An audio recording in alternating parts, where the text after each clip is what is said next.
సంగారెడ్డి జిల్లాలోని చోటాకూర్, పుల్కల్, అందోల్ మండలాల్లో రాత్రి వాన దంచికొట్టింది.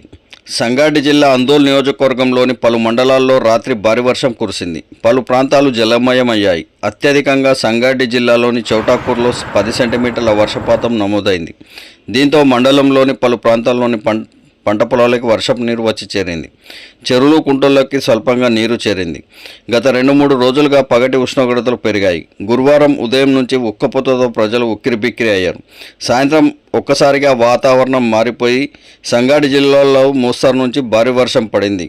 సంగారెడ్డి జిల్లాలోని చౌటాకూర్లో 10 సెంటీమీటర్లు, అందోల్ 6 సెంటీమీటర్లు, రామచంద్రాపురం 8.2 సెంటీమీటర్లు, అమీన్పూర్ 5.9 సెంటీమీటర్లు, కొండాపూర్ 4.0 సెంటీమీటర్ల వర్షపాతం నమోదైంది.